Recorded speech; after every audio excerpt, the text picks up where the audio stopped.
नमस्कार। Dhirendra पुंडी news point में आप सभी का एक बार फिर से स्वागत है। और हम सबसे पहले स्वागत कर रहे हैं भाऊ तोरसेकर जी का हमारी पत्रकारिता में। उनको अब तो मुझे लगता है कि मुझे जो दर्शक कहते हैं वही कहना पड़ेगा कि वो भीष्म पितामह कहते हैं, तो हम भी कहते हैं भाऊ तोरसेकर हमारी पत्रकारिता के एक नए दृष्टि रखने वाले और हमको समझाने वाले हैं। आज फिर हम लोग बंगाल पर जा रहे हैं क्योंकि चुनाव, मैं असम में बैठा हूं लेकिन बात बंगाल पे करेंगे क्योंकि भाऊ ने बंगाल पर और कोई नई चीजें समझी हैं और इस समय जो उनको लगता है कि चुनाव इस समय इस फेज में आ गया तो वो कहां जा रहा है, इस पर बात करेंगे। भाऊ, बंगाल का चुनाव जब हमने लगातार बात की आपसे पिछली बार और तब से अब तक आपको कितना बदला हुआ दिख रहा है और अब क्या समीकरण आपके उसमें आ रहे हैं जो दर्शकों को लग दे? नहीं, मुझे कोई बड़ा बदलाव नहीं दिखाई दे रहा है क्योंकि पिछले 3 महीने से मैं एक ही रट लगाया हूँ। हाँ, बाकी लोगों के चर्चा में, विश्लेषण में बहुत बदलाव आ गया, मेरा नहीं। आपको याद होगा तो कम से कम 7-8 हफ्ते पहले मैंने बार बार उसके बाद, यानी फरवरी के आरंभ से लेकर आज तक मैं एक ही बात बोल रहा हूं और जो बोल रहा हूं होते हुए देख रहा हूं। जो मुंबई में आरएसएस के प्रमुख मोहन जी भागवत का एक सम्मेलन हुआ था, वहां मैं गया था और मैंने उसका रेफरेंस हर वीडियो में दिया है। वहां मुझे नॉर्थ ईस्ट में 30 साल से आरएसएस का काम करने वाले एक नेता मिले थे। ये 7-8 फरवरी की बात है। तो मैंने उनसे बात की थी कि बंगाल में आप क्या कर रहे हो, तो उन्होंने मुझे उस वक्त बोल दिया था कि हम पिछले 8-10 महीने से लगे हुए मेहनत कर रहे हैं और फरवरी के पहले हफ्ते में जो उनका आकलन था वो था कि हम 50-50 तक पहुंच गए। उनके कहने का मतलब ये था कि हम ममता की इक्वल टक्कर में आ गए। अगर 50% ममता जीत सकती है तो 50% आरएसएस यानी बीजेपी जीत सकती है। और अगले 2 महीने में हमको ये बात 65-35 पर लेके जाने, मतलब ये था कि बीजेपी को 65% जीतने के चांस होने चाहिए और ममता के पास 35 जीतने के चांसेस होने चाहिए। तो आप देख रहे हैं आज जो हालत है, अगर ओपिनियन पोल हो वगैरह जो कुछ कर रहे हैं, विश्लेषण कर रहे हैं, ये आहिस्ता आहिस्ता वहां पहुंच रहे हैं जो मैं बोल रहा हूं 150+। आपके ही चैनल पर मैंने 1.5 महीने पहले ये बात कही थी। मेरा अंदाज आज से यानी फरवरी के मध्य से मैं 150+ बीजेपी को दे रहा हूं। तो कोई हवा में बात नहीं है, जो जमीन पर काम चल रहा है। और मुझे मुंबई में बैठकर उसकी खबरें मुझे मिल रही है। हाँ, एक बात है कि जो खबरें मिल रही है वो खबर आपको कहीं प्रेस कॉन्फ्रेंस में नहीं मिलेगी, पत्रकारों को इकट्ठा करके नहीं दिखाई जाती। हाँ, लेकिन जमीन पर जो काम कर रहे हैं बीजेपी के लिए, तो वो खबरें मेरे पास आती है ना। इसके लिए मुझे ग्राउंड रिपोर्ट लेने की जरूरत नहीं होती। बीजेपी के बारे में जो खबर होती है वो मुझे ग्राउंड पर बीजेपी के जो लोग काम करते हैं वहां से आती है। और उसका परिणाम अब देखो, एक आपको सबसे बड़ा सबूत देता हूं। पिछले 8-10 दिन से या 15-20 दिन से जो ओपिनियन पोल हो, ग्राउंड रिपोर्ट हो, जो कोई अपने अपने तरीके से अंदाज दे रहे हैं, इसमें से एक भी ऐसा नहीं बोल रहा है कि बीजेपी 100 के नीचे रहेगी। एक बात समझ लो कि बीजेपी पिछले चुनाव में अगर 77 सीटें चुनकर आई है, आज उसको कोई भी 100 के नीचे नहीं दे रहा है। इसका मतलब क्या है कि बीजेपी अपवर्ड स्विंग में है और सीधी बात है कि ममता डाउनवर्ड स्विंग में है। तो ये अगर हम समझे तो जो बात मुझे 2 महीने पहले वहां से आरएसएस के नेता से समझी थी, वो बिल्कुल सही थी। और वो चुनाव के अंत तक 65% यानी बिल्कुल विश्वासपूर्ण बहुमत की तरफ बीजेपी को लेके जाएगी। लेकिन जो मेरा पॉलिटिकल अक्यूमेंट है, मैं जो पॉलिटिक्स समझता हूं, चुनाव की रणनीति और परिस्थिति देखकर मैं आज तक जो हमेशा मेरे अंदाज देते आया हूं, मैं आज आपको छाती ठोक कर बोलता हूं कि ममता 100 का आंकड़ा क्रॉस नहीं करेगी। TMC, Trinamool Congress triple figure में आने वाली नहीं है। हारेगी तो बात छोड़ो, हारना एक बात है, लेकिन अगर 120 हो तो भी हार जाएगी, 125 हो तो भी हार जाएगी, 110 हो तो भी हार जाएगी। लेकिन बहुत बुरी हालत मैं इसलिए देख रहा हूं कि 100 के नीचे ममता दीदी हारेगी, 100 के नीचे। और बीजेपी 150 प्लस जो कुछ होगा वो 175 तक जाएगी, वो तो ठीक है। एक बार आप 150 क्रॉस कर देते हो तो सरकार आपकी ये तय है। तो जो मुझे प्लान बताया गया था उस प्लान के मुताबिक आरएसएस ने काम किया है, इसके सबूत बाकी सारे लोग दे रहे हैं। क्योंकि कोई भी अभी भी ममता दीदी 139 या सॉरी 139 159 और बीजेपी 139 यहां पर आ गए। यानी ये अभी डेढ़ महीने पुरानी मेरी जो बात थी वो अभी ओपिनियन पोल वाले बोल रहे, ओपिनियन पोल इकट्ठा करके, डेटा इकट्ठा करके बोल रहे हैं, जो मैंने आपको 1.5 महीने पहले बताया था कि 50-50 50 का मतलब 140 140 139 149 ये जो कहा जाता है उसको 50-50 बोलते हैं, जो मैंने आपको फरवरी के मध्य में बोला था। तो चुनाव के काउंटिंग होने तक ये बाकी सब मेरे लाइन में आकर खड़े हो जाएंगे, कोई बड़ी बात नहीं।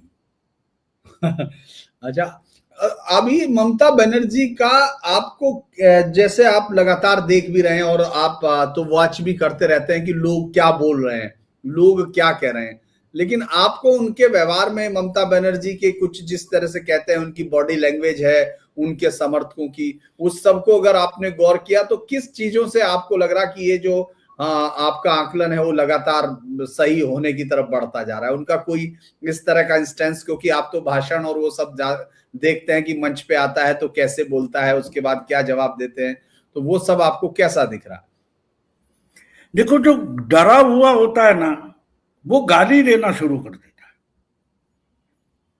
गाली देने का मतलब क्या होता है कि मैं तुझे फिजिकली मारने की ताकत नहीं रखता तो मैं तुझे शब्दों से जख्मी करूंगा। ममता दीदी जिस जंग से गालियों पर उतर आई है, गाली की भाषा बोल रही है, तो उससे समझ आता है सरासर झूठ भी बोल रही है। तो ममता दीदी डरी हुई है, ये सबसे बड़ा सबूत है, सबसे बड़ा। उन्होंने एक्सपेक्ट नहीं किया था कि बीजेपी के गेम क्या हो गए। मेरे भी दिमाग में ये नहीं आया था कि सीधा जो शुभेंदु अधिकारी को उठाकर भवानीपुरा में लाकर उम्मीदवार बना दिया। ये चकित करने वाली मुंह थी। घर में घुसकर मारेंगे, समझे? ये जो शब्द, ये वाक्य बना है पिछले 2-4 सालों से उरी फिल्म के बाद, ये नया भारत है, ये घर में घुसकर मारेगा, घर में घुसेगा भी और मारेगा भी। तो इस ढंग से पिछली बार जिस एग्रेसिव पोस्टर में ममता दीदी थी वो पोस्टर आज नहीं बचा है। और वो शुभेंदु अधिकारी भवानीपुर आने से कितनी डरी है इसका सबूत खुद ममता ने दिया है। ममता कहती है भवानीपुर से तो मैं हारूंगी नहीं, एक वोट से तो जीतूंगी। अब जब आप बोलते हो कि मैं एक वोट से जीत सकता हूं, इसका मतलब आपका अपने ही सपोर्टर पर भरोसा नहीं रहा है, और ये बात चौंकाने वाली है। मुझे ममता दीदी डरी है वो दिखाई देता है साइकोलॉजिकली। मैं हमेशा इलेक्शन को पॉलिटिकली और साइकोलॉजिकली काउंट करता हूं, और ये मेरा ढांचा तैयार हो जाता है तो उसमें मैं डेटा वगैरह आता है, ओपिनियन पोल आता है, वो सब डाल देता हूं। लेकिन पहले पॉलिटिकली और साइकोलॉजिकली मेरे चुनाव का एक ढांचा बनता है। तो ममता दीदी जिस ढंग से डरी हुई दिखाई दे रही है वो मामला बहुत गंभीर है। वो हार की ओर जाते हुए दिखाई दे रहा है और हर तरीके से दिखाई दे रहा है। बातें छोटी छोटी होगी, बातें छोटी छोटी होगी, लेकिन वो इकट्ठा करो तो पता चलता है कि ममता ने मान लिया गड़बड़ बहुत बड़ी हो गई। तो इसलिए सबूत अगर आपको चाहिए तो वहां मिलता है। क्योंकि और एक बात होती है कि संकट आते हैं तो साथ में आते हैं, बहुत सारे आते हैं। जी। अब एसआईआर हो गया, सुप्रीम कोर्ट हो गया, चुनाव आयोग हो गया, बीजेपी तो है ही, वो कोई हुमायूं कबीर है, उसमें ओवैसी जाकर मिल गया, राहुल गांधी बोलते कि पूरी की पूरी सीटें लड़ाऊंगा। ये सब संकट है ममता के लिए, ये सारे संकट है। तो वो अगर एक साथ आ गए तो सेकंड फ्रंट ममता दीदी के पास है कहां? सेकंड फ्रंट है नहीं। अब देखो राहुल गांधी कुछ अनाप शनाप बके, हमेशा उठकर अमित शाह उसका जवाब नहीं देते पार्लियामेंट में, ना मोदी देते। वो सीधा क्या करते हैं, अनुराग ठाकुर या निशिकांत दुबे को खड़ा कर देते। निशिकांत दुबे उठता है और राहुल गांधी ने जो कुछ बका है, बोला है, उसकी हवा निकाल देते हैं। उसके लिए बैट लेकर पेवेलियन से निकलते भी नहीं मोदी और शाह। तो इसलिए आपके पास सेकंड लीडरशिप होनी चाहिए। ममता के पास कौन है? अभिषेक। अभिषेक तो है नहीं उतनी ताकत उसकी। तो जब अकेले आप अपने ही सर पर हर जिम्मेदारी लेते हो तो पार्टी चलाएगा कौन और पार्टी चलेगी कैसे? यह सब जरूरी होता है ना, यह सब जरूरी होता है। और इसलिए आज जो जो हो रहा है उससे ममता कितनी डरी है ये आम जनता भी देख रही है, आम जनता देख रही है। और इसलिए जो आते हैं, डेटा आता है, वो भी तरीके से आपको समझना पड़ेगा। अब एक बात मैंने देखी, किसका किसका वो चैनल कौन सा था, मुझे शायद न्यूज 18 वगैरह होगा, और अमिताभ तिवारी जो है उसका तो उसमें 66% लोग बोलते बिल्कुल सही तरीके से एसआईआर हो गया। इसका मतलब क्या करोगे आप?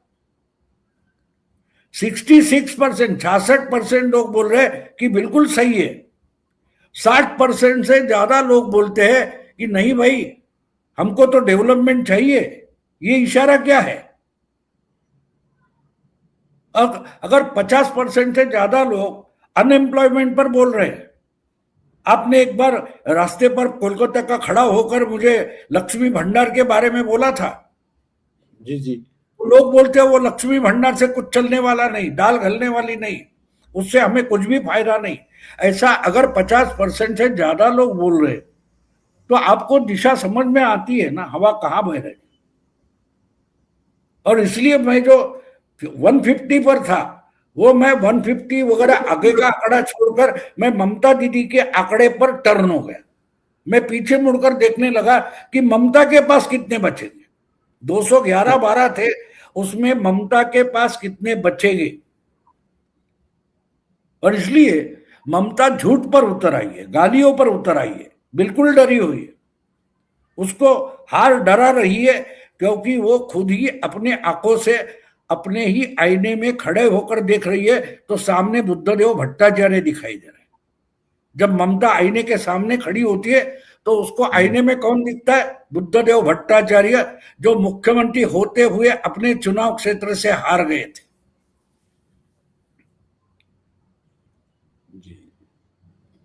जी, अगर भाऊ हम आप देखें कि ये तो हुआ ममता बनर्जी का, लेकिन बीजेपी ने ऐसा पिछली बार से अब तक क्या चेंज किया है जो आपको लगता है इस चुनाव में बहुत ही इंपॉर्टेंट भूमिका निभाने में लगा हुआ है? क्योंकि पिछली बार हमने केंद्रीय नेताओं का बहुत बड़ा जमावड़ा देखा था, उनकी बहुत कवरेज देखी थी, वो अभी अब तक नहीं दिख रही है। जबकि अब नॉमिनेशन 7 से वो हो जाएगा, अभी हम लोग रोज नॉमिनेशन फाइल करते हुए देख रहे। बल्कि हमने ये भी देखा कि किस तरह से दिलीप घोष और जो शुभेंदु अधिकारी के बीच का जो तनाव था, जो अलग था, वो भी दूर हुआ जब वो दोनों नंदीग्राम में एक साथ खड़े होकर अशोक प्रधान के साथ शुभेंदु के नॉमिनेशन फाइल में आए। अब अमित शाह कल वहां जो है पहुंचे, आज जो है 2 तारीख को आप पहुंचेंगे और उसके बाद फिर वो सारा का सारा उसमें भी वो करेंगे कि भाई एक रोड शो होगा, उसमें सब लोग मौजूद होंगे। तो बीजेपी के काम में आप दोनों मतलब पिछली बार का और इस बार का कोई अंतर आपको दिख रहा है जो उनको रास्ते पे ले जा रहा है? बिल्कुल दिख रहा है। देखो, सबसे पहला उन्होंने स्ट्रेटेजी बदल दी है। पिछले बार उन्होंने माहौल बनाने की कोशिश की थी कि माहौल पर जीत जाएंगे। एक माहौल बनाओ, लोगों में हवा फैल जाती है और जीत जाएंगे। लेकिन जमीन पर अगर वोटर आप के लिए घर से निकलकर वोटिंग नहीं करेगा तो आप जीत नहीं पाओगे। जीतने के लिए वोटर घर से निकलना चाहिए और वोटिंग सेंटर पर जाना चाहिए। वो पिछली बार नहीं हुआ था, माहौल तैयार हो गया था, माहौल, और उसी माहौल का परिणाम आप देख रहे। जो बीजेपी 3 एमएलए की पार्टी थी वो 77 एमएलए बन गई, लेकिन 50-60 से ज्यादा ऐसी सीटें हैं कि 8-10-7 हजार वोटों से 2-3 हजार वोटों से पिछड़ गई थी, इसलिए वो सीटें 50-60 सीटें बीजेपी हार गई, वरना 125 के आसपास भी बीजेपी आ सकती थी। लेकिन क्यों कम हो गए? कि जो आपको वोट देना चाहते लेकिन जिनको वोट देने से रोका गया है, डराया गया है। तो ये सब जो पिछले चुनाव का अनुभव है वो समझकर बीजेपी ने कोर्स चेंज किया है, अपना जो तरीका है वो बदला है कि हमको हर बूथ के लिए सोचना पड़ेगा, हर बस्ती के लिए सोचना पड़ेगा, हर चुनाव क्षेत्र के लिए सोचना पड़ेगा कि यहां हमें वोट मिल पाते थे, मिल सकते थे, लेकिन नहीं मिल पाए क्योंकि हमारा वोटर बूथ तक पहुंचा नहीं। कुछ वोटर ऐसा होता कि उसके नाम पर पहले ही किसी ने वोट डाला था, बस ये रोकना है। तो चुनाव आयोग की मदद वहां ली गई, बोगस वोटिंग रोको। दूसरी बात, एक घर के पास जाओ। सबसे पहला अगर आरएसएस ने काम किया है तो वो ये किया है कि हर बूथ का स्टडी किया है, इस बूथ पर कितने वोट है, वो वोट जो है वो वोट किस कैटेगरी में आते हैं, मजदूर है, जमीन उनकी अपनी है, घर अपना है ना है, कहीं बाहर से आकर सालों साल यहाँ रहते हैं और वापस पत्नी वगैरह कहीं यूपी बिहार में वहां जाते हैं। इस ढंग से एक एक वोटर जो है उसका कैरेक्टर स्टडी किया है।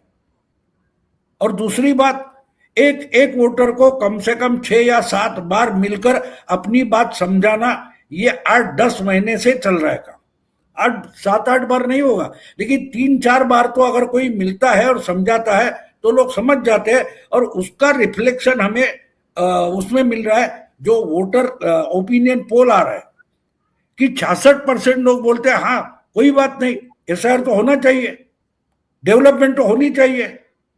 अगर ये लोग ओपिनियन पोल में बोलने लगे, और एक और उससे भी बड़ी बात समझो, उससे भी बड़ी बात है कि पहली बार में ओपिनियन पोल में एक बात देख रहा हूं कि हाँ आपको किसको किसको वोट देंगे, हम तो बीएससी टीएमसी को वोट देंगे, हम बीजेपी को वोट देंगे।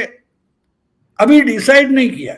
अब जो डिसाइड नहीं किया फैक्टर है ना, और आप पुराने सब ओपिनियन पोल के आंकड़े निकालो, आपको दिखाई देगा कुछ 5, 6, 10, 12%, यहां 34-25%, 35% जब अनडिसाइडेड होता है तो उसमें से 20-25% बीजेपी को देना है, लेकिन बोलने की हिम्मत नहीं है। तो जो बीजेपी का 35% दिखाई देता है उसमें और 15 या 20% डालो तो 50-55% हो जाता है। ये सबसे बड़े सबूत होते हैं, लेकिन वो देखने के लिए आपके पास नजर चाहिए, समझने के लिए आपके पास वो दिमाग चाहिए। तो इसलिए मैं मानता हूं कि ममता के लिए बहुत बुरी स्थिति है, और ये हालत उसने खुद ही बनाई है, दूसरे किसी ने नहीं बनाई है। और एक और बात बोलूं, ममता की सबसे बड़ी गलती क्या है जी? सबसे बड़ी गलती ये है कि आप बीजेपी को हराना चाहते हो, आप इंडिया टीम को हराना चाहते हो, और निकल पड़े हो श्रीलंका की टीम के साथ बैटिंग करने के लिए। तो श्रीलंका के साथ मैच खेलकर आप बीजेपी के या भारत की टीम को कैसे हरा सकते हो? आप भूल गए हो कि आपकी लड़ाई चुनाव आयोग से या सुप्रीम कोर्ट से नहीं है, आपकी लड़ाई बीजेपी से। अगर बीजेपी जिस ढंग से बॉलिंग करेगी, जिस ढंग से बैटिंग करेगी, उस तरीके से आपको बैटिंग व बॉलिंग करनी है, जो सामने आ जाए उसका सामना करना है। और वही ममता दीदी फंस गई, ममता दीदी वहां फंस गई है। जो गलती पिछली बार बीजेपी ने की थी, माहौल बनाओ, ममता दीदी इस समय माहौल बनाने की कोशिश में लगी हुई, क्योंकि उसको एक बात समझ में आई है कि गुंडागर्दी करना, दहशत फैलाना, वोटर को डराना, ये तो इस वक्त चलने वाला नहीं है, क्योंकि बहुत सारे बोगस वोटर्स काटे गए, मरे हुए या बोगस वोटर है उनके नाम काटे गए। एक जगह से दूसरी जगह तक बोगस वोटर लेके जाना और बोगस वोटिंग करके लेना, कॉलोनियां बस्तियों को डराकर घर में बंद रखना, ये सब चालाकियां इस वक्त चलने वाली नहीं है। और इसलिए ममता डरी है, उसको पता है कि उसकी जो पैतरेबाजी है इस वक्त चलने वाली नहीं है। और इसमें ही ममता 50% हार गई है। ममता अगर लड़ाई हार गई है तो मैं मानता हूं कि कम से कम 4 हफ्ते पहले, अभी वोटिंग का आखिरी जो राउंड है वो 29 को है, हम बोल रहे हैं 1 अप्रैल को बोल रहे हैं, इसका मतलब अभी 28 दिन बाकी है आखिरी वोटिंग के लिए। तो आखिरी वोटिंग से पहले अगर ममता दीदी 50% हार गई है तो कम से कम 15-20% अगले 4 हफ्तों में और हारेगी, तो उसको 100 क्रॉस करना मुश्किल है। एक आपने जो पिछली बार दर्शकों से कहा था, लेकिन फिर उसके बाद लंबा समय आ गया, फिर घर में भी बचे, वो जो मिशन 144 जिसपे शुरुआत की थी बीजेपी ने, आपने कहा था पिछली बार वो खोलेंगे, लेकिन इस बार आप उससे भी आगे चले गए हैं। लेकिन वो क्या था 152, आपने जो मिशन वो किया था, उस मिशन के बारे में भी बताइए, क्योंकि दर्शकों को उसके बाद तक सवाल आते रहे कि आखिर भाऊ जो मिशन बता रहे थे वो नहीं बताया, वो डिकोड करने के लिए कहा। तो आप उस मिशन में अब किस तरह उस मिशन को आगे बढ़ते देख रहे हैं? वो मिशन बना कैसे था और फिर उसको आगे अब बढ़ते हुए कैसे देखा? देखो, एक बात होती है, आप जंग में उतर जाते हो, आप कोई मिशन लेके चलना शुरू करते हो, तो आपके सामने कोई प्लान होना चाहिए। तो जो प्लान ये था कि भाई ये आपको घर बनाना है, आपको एक बिल्डिंग बनानी है, तो आपके पास सबसे पहले प्लॉट होना चाहिए। और आपका प्लॉट कैसा है, आप लोग ये कागज पर दिखाओगे कि मेरा प्लॉट है, ये कुछ 2000 गज का प्लॉट है, इधर मुझे 4 मंजिला इमारत बनानी है। आप इंजीनियर आर्किटेक्ट के पास जाओगे तो वो जाके पहले जमीन देखता है कि ये जमीन क्या है, ये सपाट जमीन है या कहीं ऊंची है, कहीं नीचे है, क्या है वो देखेंगे। और उसके आसपास क्या है, हवा कहाँ से आती है, राइट ईस्ट कहाँ है, वेस्ट का, ये सब देखकर उस बिल्डिंग का प्लान बनता है। तो बीजेपी ने इस वक्त ये किया था कि हमने आज तक जो चुनाव लड़े हैं, तो विधानसभा के 2 और लोकसभा के 3 चुनाव मोदी के समय बीजेपी लड़ी है। अब उसमें जो काउंटिंग हुआ है, वो काउंटिंग आपको मालूम है, हर बूथ का काउंटिंग मिलता है। ये ईवीएम के कारण आपको एक एक बूथ का काउंटिंग मिलता है, तो आपको पता चलता है। और जो होता है लोकसभा और विधानसभा, एक लोकसभा और उसमें 7 विधानसभा। बंगाल की हालत हम देखें तो 7 विधानसभा होती है, महाराष्ट्र में 6 होती है, तो यूपी में 5 होती है। तो एक बात ऐसी है कि आपके पास पिछले 5 चुनाव के आंकड़े हैं, विधानसभा में क्या हुआ, लोकसभा में क्या हुआ, विधानसभा वाइज है आपके पास। तो उसमें 144 सीटें विधानसभा की ऐसी है 5 चुनाव में मिलकर कि 144 में कभी ना कभी बीजेपी 1 नंबर की पार्टी रही है। पहली बार 2014 में रही, बाद में एक बार भी नहीं रही, कभी दूसरी बार 19 में रही, कभी 16 के विधानसभा में। तो 144 सीटें ऐसी है कि जहां हम ममता को पार करके आगे निकल जा सकते हैं, इसका पोटेंशियल है। तो ये तय किया गया कि भाई ये 144 सीटें हैं, ये हमखास पूरी ताकत और जिंदगी लगाएंगे तो जीत सकते। तो मिशन 144 उसको कहा। उसके बाद 4-5-6 हजार या 8 हजार तक जो सीटें पिछले चुनाव में बोल लो, यानी 2021 के चुनाव में, और 55-60 सीटें ऐसी है कि जहां बीजेपी की हार 2000 से लेकर 5, 6, 7, 8 हजार से हुई है। तो ये सीटें आप काउंट करो तो 200 कुछ 5 वगैरह निकलती है। तो बीजेपी ने तय किया था 294 सीटें जो है उस पर कैंडिडेट खड़ा करेंगे, लेकिन ताकत कहाँ लगाएंगे? 205 सीट पर। लेकिन उस 205 सीट से 150 प्लस सीटें चुनकर आनी ही चाहिए। तो इन्होंने सीमित कर दिया कि हमारी जो ताकत है, हमारी जो क्षमता है, वो कहां लगानी है, उसको रणनीति बोलते। अब देखो, हमको एयर स्ट्राइक करनी थी, हमने क्या किया? हमने एयर स्ट्राइक के लिए 5 हवाई अड्डों से हमारे लड़ाकू विमान उड़ गए, लेकिन उसमें से पहले 4 हवाई अड्डे से उड़े हुए विमान थे, उनका काम क्या था कि भाई पाकिस्तान के रडार को एंगेज करना है। अब पाकिस्तान के पास जो रडार सिस्टम है उसका स्टडी किया गया था। अगर भारतीय विमान को उन्होंने पकड़ लिया तो वो जब तक जमीन पर उतरेगा नहीं तब तक वो रडार उसको फॉलो करेगा।